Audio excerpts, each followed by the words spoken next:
Hello everyone. सो आज हम start करने वाले हैं second chapter of our economics which is basic concept of macroeconomics. अब ये चैप्टर जो है बहुत इम्पोर्टेंट होने वाला है because this will lay a foundation of other chapters in our macro economics book, right.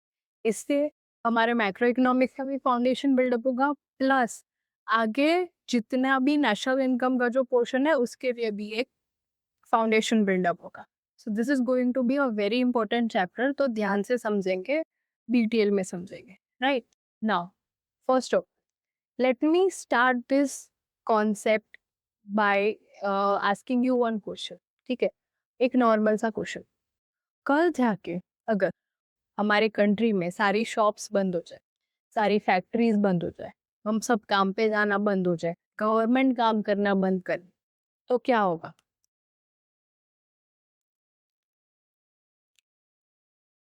सबके दिमाग में आ रहा होगा कि इकोनॉमी शट डाउन हो जाएगा, कंट्री शट डाउन हो जाएगा, right. Now what is economy? Okay, economy is basically an organization where people produce goods and render productive services to earn their income and live their livelihood, right?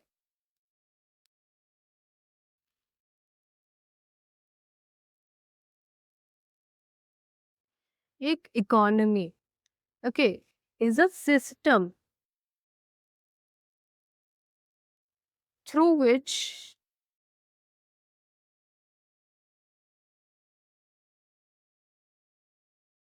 people earn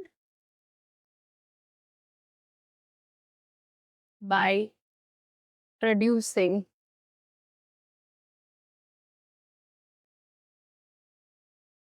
and rendering goods and services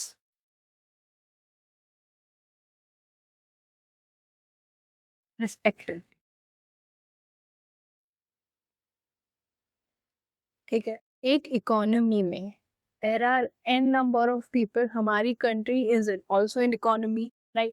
उसमें बहुत सारे लोग हैं, बहुत सारे लोग बहुत अलग अलग प्रोडक्शन एक्टिविटीज करते हैं, बहुत अलग अलग प्रोफेशन है उनके जिसके थ्रू उन्हें इनकम मिलती है। ठीक है, तो कोई भी काम जिससे वो प्रोड्यूस, या तो गुड्स प्रोड्यूस कर रहे हैं या तो कोई सर्विस रेंडर कर रहे हैं, उनसे उनको जो भी इनकम मिलती है, ठीक है, ठीक है, वो सारी एक्टिविटीज के बंडल को हम क्या कहते हैं? इकोनॉमी कहते हैं, right. Now we will understand that economy में there are four sectors.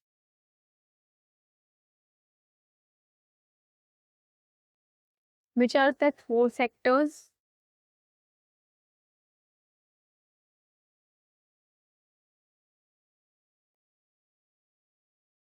The first one is household sector. Then the second one is firms, also known as producing sectors. Then there's government and foreign sector,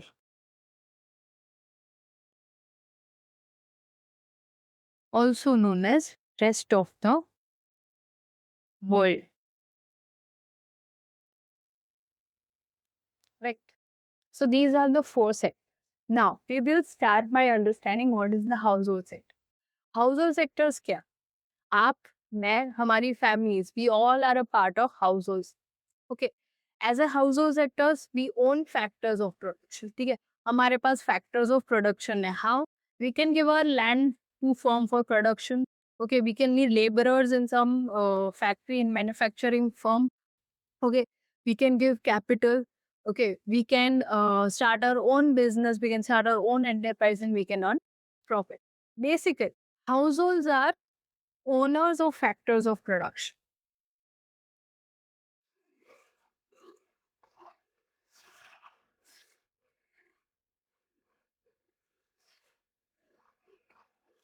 We are owners of factors of production and we are consumers of goods and services.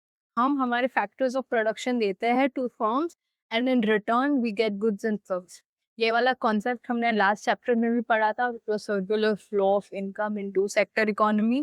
Okay, same way यहाँ पर है. that we are owners of factors of production and consumers of goods and services. Right. Now, the second comes firm or producing sector. Right. What are the firms? Firms that are consumers of factors of production. Okay. With the help of all the factors of production, land, labor, capital, and enterprise. Okay. Firms produce goods and services. They produce different goods and services so that household can consume. Okay. In which and they can earn income. Okay. अगर हम कोई भी goods and services लेते हैं तो किसको income मिलती है?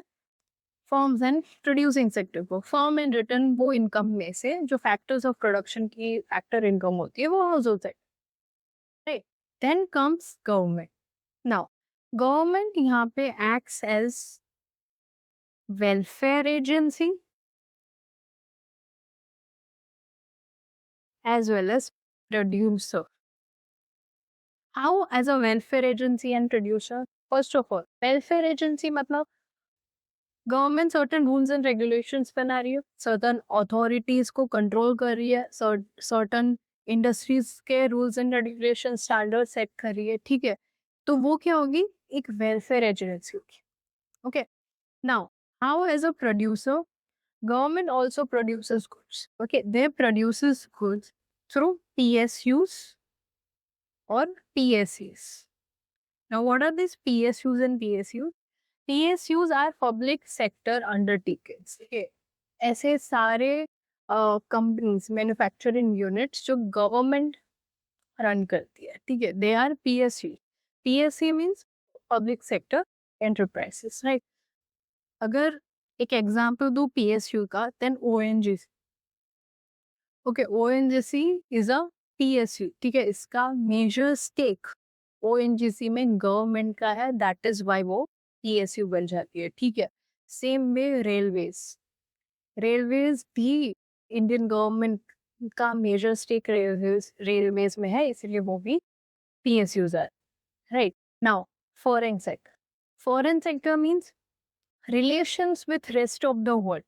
ओके. वी आर इंडिया और हमारे बाकी दूसरी कंट्रीज, बाकी सारे कंट्रीज के साथ जो भी रिलेशंस है with rest of the world, वो फॉरेन सेक्टर. ठीक है. Transactions with other countries. ठीक है. Transactions in the form of imports, exports, gifts and grants.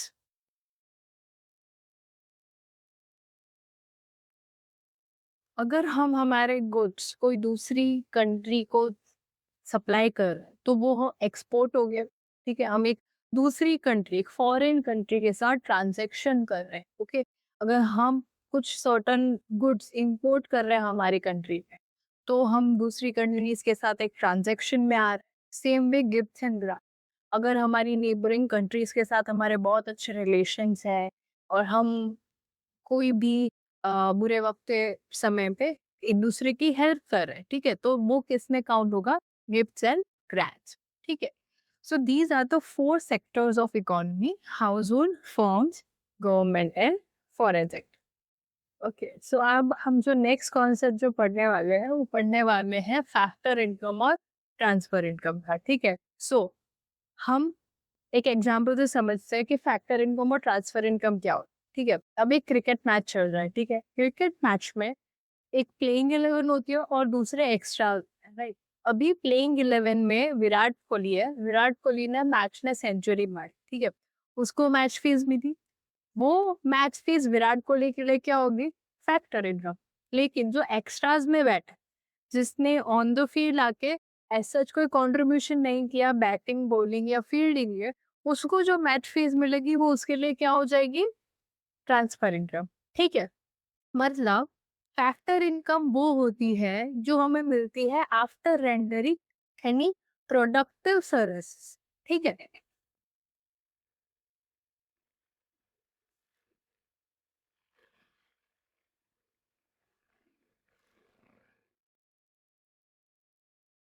और ट्रांसफर इनकम क्या होती है? जो हमें मिलती है without rendering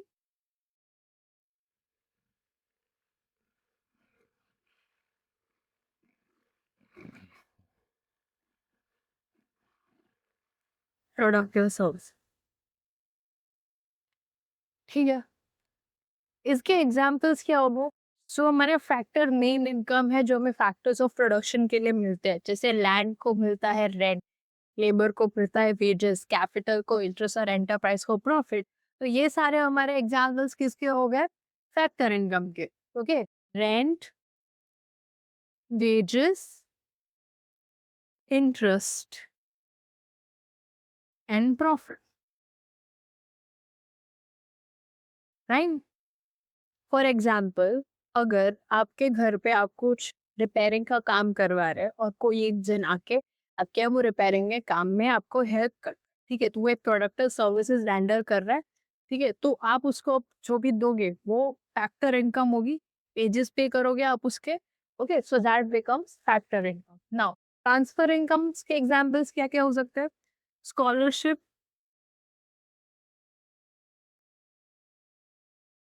old age pension, unemployment allowance,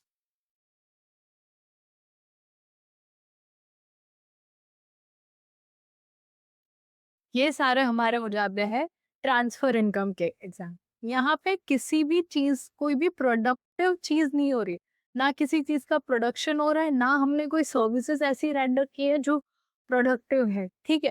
that's why इसे हम क्या कहते हैं? Transfer income, right? Basically factor income जो होती है वो अर्नड इनकम होती है जिसे हम कमाते हैं, और ट्रांसफर इनकम अर्नड इनकम जिसके लिए हम कुछ भी कमाने की कोशिश नहीं करते, वो हमें मिल जाती है, ठीक है। Scholarship, old age pension and unemployment allowances के एग्जाम। नाउ जो सबसे बड़ा डिफरेंस है between factor income and transfer income is that factor income gets included in national income, whereas transfer income does not get included in national। Why? Simple सी चीज, factor income हमें क्यों मिलती है? प्रोडक्टिव सर्विसेज करने के बाद, प्रोडक्टिव या तो गुड्स प्रोडक्शन के बाद या प्रोडक्टिव सर्विसेज रेंडर करने के बाद मिलती है, ठीक है। तो जो भी प्रोडक्शन हो रहा है इकोनॉमी में, जिससे इकोनॉमी में ग्रोथ आ रहा है, डेवलपमेंट आ रहा है, ठीक है, वैसी सारी एक्टिविटीज की जो भी इनकम होगी वो फैक्टर इनकम होगी, उसको हम नेशनल इनकम में इंक्लूड करेंगे। लेकिन जिससे कोई चेंजेस नहीं हो रही है इकोनॉमी के स्टेट में, कोई ग्रोथ एंड डेवलपमेंट में डायरेक्ट इफेक्ट नहीं पड़ रहा है, तो वो ट्रांसफर इनकम होती है और वो हम नेशनल इनकम के अकाउंटिंग में, काउंटिंग में यूज नहीं करते। ओके, सो अब हम जो पढ़ने वाले हैं वो कॉन्सेप्ट में ज्यादातर कंफ्यूजन होती है, which is final goods and intermediate goods, right? Suppose मेरे पास एक मिल्क का पैकेट है, अब ये फाइनल गुड है या इंटरमीडिएट गुड है? Most of you will say it is a final good, right? Yes, it could be a final good अगर ये मैंने मेरे कंजप्शन के लिए खरीदा होगा, ठीक है। अगर हाउस होल्ड इसका कंजम्पशन कर रहे हैं, मैं जाके मैं मेरी मम्मी को दे रही हूँ कि मम्मी ये लो दूध, और मम्मी उससे चाय बनाती है, कॉफी बनाती है, तो वो एक फाइनल गुड हो गया मेरे लिए, ठीक है। मैंने खरीदा और मैंने ही कंज्यूम किया, राइट? अगर मैं किसी डेयरी की ओनर हूँ, ठीक है, और मैंने दूध खरीदा है और फिर फर्दर उस दूध से मैं पनीर या दही या मक्खन या घी या कुछ भी बनाती हूँ, तो वो मेरा बन जाता है इंटर, ठीक है। बेसिकली डिसाइड क्या होगा कि फाइनल गुड है या इंटरमीडिएट गुड होगा? कैसे डिसाइड होगा? उसके एंड यूज पे, हम उसका एंड यूज कैसे कर रहे हैं, ठीक है। It is not dependent upon the type of the good, okay, note, it is not dependent upon the type of the good, it is dependent upon its end use। Same way sugar का example लेते हैं, ठीक है। Sugar मैं consume कर रही हूँ रोज, मेरे घर में चाय में या कॉफी में डल रही है शुगर, तो वो क्या हो गया? फाइनल गुड हो गया मेरे लिए।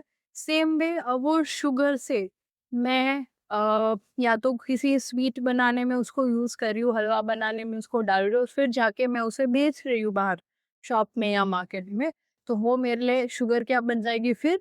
Intermediate good. कि मैं वो प्रोडक्ट का एंड यूज कैसे हो रहा है, राइट? फाइनल गुड्स मतलब goods for self consumption,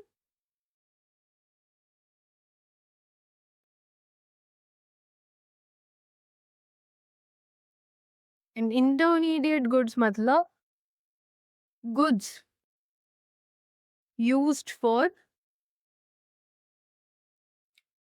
the production.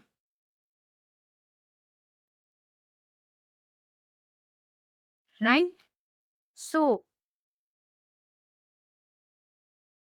it is all dependent upon the end use of the goods. Right?